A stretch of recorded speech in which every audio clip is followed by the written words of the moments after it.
जय श्री राधे कृष्ण भक्तों। भक्ति, श्रद्धा और भगवान श्री हरि की अनंत कृपा से भरपूर पुरुषोत्तम मास महात्म्य के दिव्य अध्यायों की पावन श्रृंखला में आपका स्वागत है। इस पवित्र अधिक मास में प्रतिदिन सुनिए एक नया अध्याय, जिससे जीवन में सुख, शांति, समृद्धि और भगवान विष्णु की कृपा प्राप्त होती है। तो आइए श्रद्धा और प्रेम के साथ आज के इस दिव्य अध्याय का श्रवण करें। जय श्री पुरुषोत्तम भगवान। पवित्र नैमिषारण्य में अनेक महान ऋषि मुनि एकत्र हुए थे। वे सभी वेदों के ज्ञाता, तपस्वी, ब्रह्मनिष्ठ और परोपकारी थे।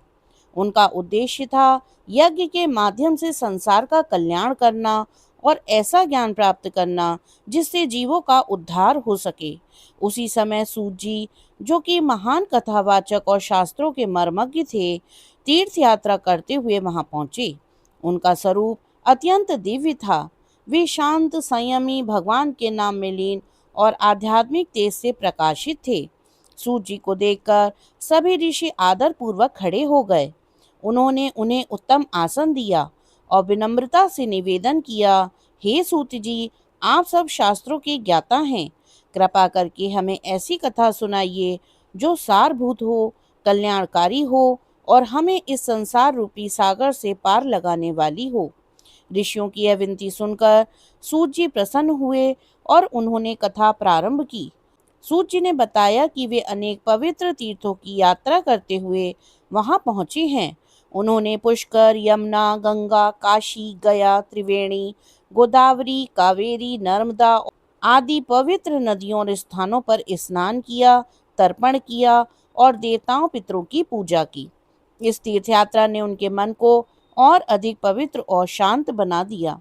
यात्रा करते करते वे हस्तिनापुर पहुंचे, जहां उन्होंने सुना कि राजा परीक्षित ने अपना राज्य त्याग दिया है और गंगा तट पर तपस्या कर रहे हैं।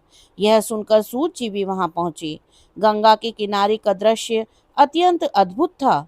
अनेक सिद्ध योगी और ऋषि वहां एकत्र थे, जो विभिन्न प्रकार की कठोर तपस्याएं कर रहे थे। कोई उपवास कर रहा था, कोई केवल वायु पर निर्भर था, तो कोई फलाहार कर जीवन यापन कर रहा था। उसी समय वहां एक महान दिव्य घटना घटी।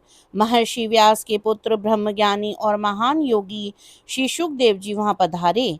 वे युवा थे, परंतु उनके भीतर अद्भुत वैराग्य और ज्ञान था। उनका स्वरूप अलौकिक था। वे संसार के मोह से पूर्णतः मुक्त और ब्रह्म में लीन थे। उनके आगमन पर सभी ऋषि मुनि सम्मान में खड़े हो गए और उन्होंने एक ऊंचे आसन पर विराजमान किया।